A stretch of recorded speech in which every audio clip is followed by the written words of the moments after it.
Okay, this is the interior appliance and plumbing, or basically the bathroom kitchen video. We've got clothes washer and clothes dryer here. Those are beyond the scope of this inspection.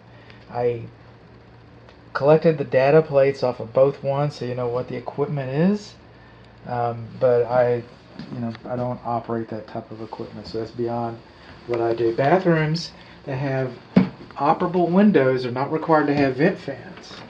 So we do not have a vent fan in this bathroom.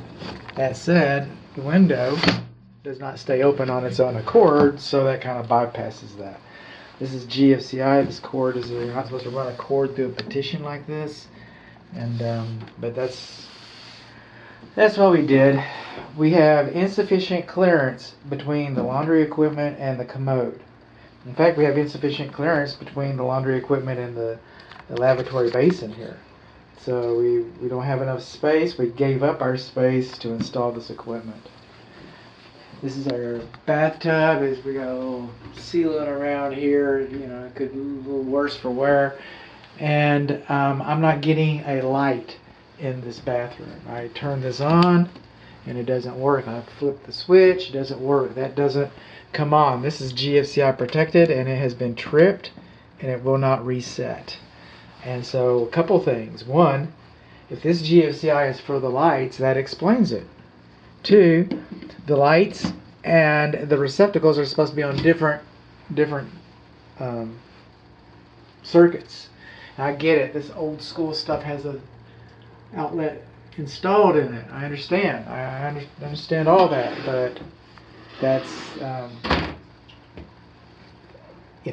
built today. They would be on a different circuit. And this GFCI has been tripped and will not reset. And so we come over here, hot's on the left, cold's on the right. Our bathtubs, by today's standards, currently they'd have a single mix valve. Our spigot should be closer to the wall. Our spigot leaks. This bathtub has a leak. The drain stopper does not work 100%. And then when these handles are on, this is the hot and cold, the stems leak. The stems leak. And on both sides. So the stems leak, nozzle should be a little closer, faucet's dripping, drain stopper does not drain stop 100%. We're missing our escutcheon plate for the water supply piping coming to the commode. That's those silver plates right there. We're missing our silver plate right there.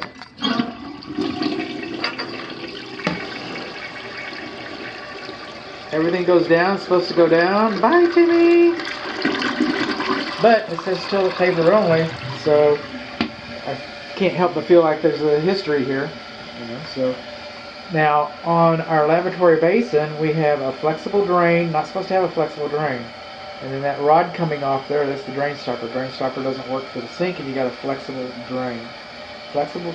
I know they sell them at the store. All right, you can go to the packaged hardware store and pick one up, stick it in. Quicker, faster, easier. I get all that. And I've done that before. And when my wife got tired of me having to unclog the drain all the time, I went ahead and put the right parts in there and we don't have a problem anymore. So just kind of heads up on that. That's the wrong type of drain. I know that they sold it, but it doesn't meet code. While we're here,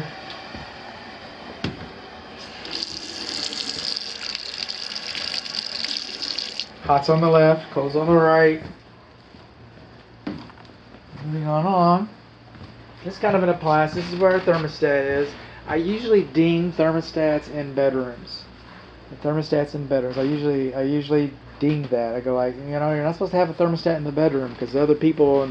But there's no other people here. This is a one bedroom. This is an efficiency apartment, so it's okay to have a thermostat in here. And then this is the sounder, that's what it's called.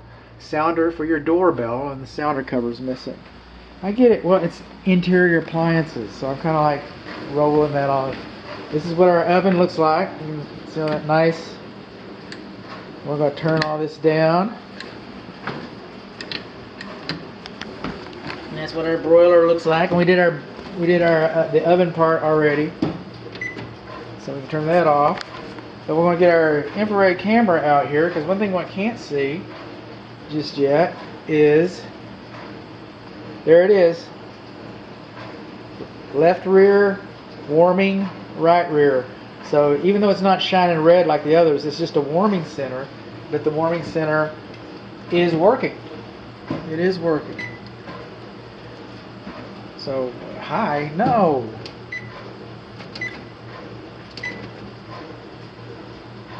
Broil off. Okay. I'll recheck it, make sure everything is off right now. Hot surface, I get that. Now, one thing about this range here is, go ahead and turn this off.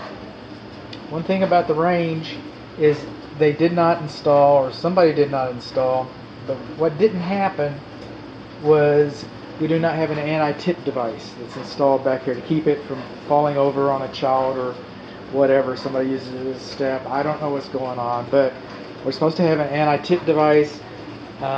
All these appliances in the kitchen are supposed to be GFCI protected, and they're not. We do not have electric receptacles on this wall. We've only got 2 electric receptacle outlets in the kitchen. We got a GFCI over here, but that one's not grounded. Okay, a kitchen GFCI receptacle is supposed to be grounded and have GFCI protection, not one or the other. Over here, we can have one or the other. You know, as a safety device, we can put a GFCI in case we don't have grounding. I get that. But over here, you're supposed to have grounding and GFCI. And then over here, we've got grounding and GFCI, I believe. We do, but no, we got grounding, but we don't have GFCI. We've got GFCI, but we don't have grounding. And we move along in here.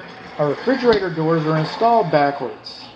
These are universal doors. See how this is all universal? Okay.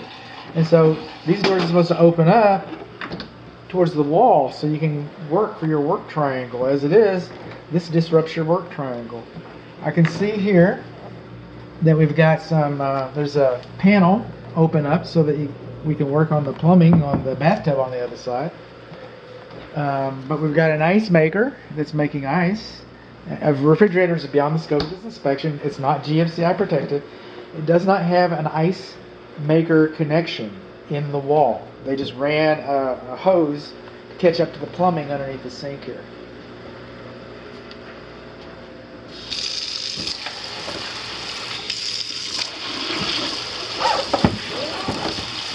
Let's see what we got here.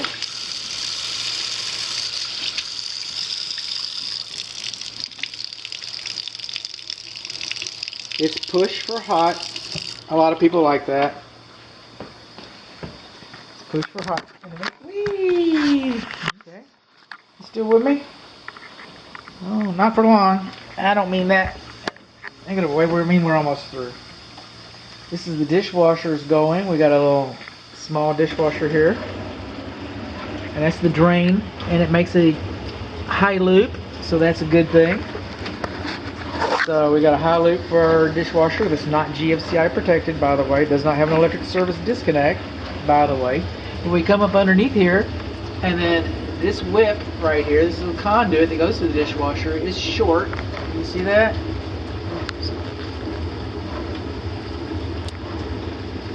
Okay.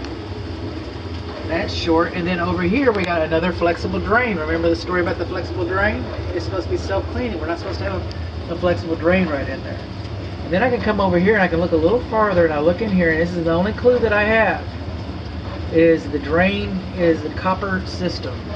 And then remember the commode that's missing its escutcheon plate? We're also missing one of the escutcheon plates for the kitchen sink as well. Dishwasher. That's it.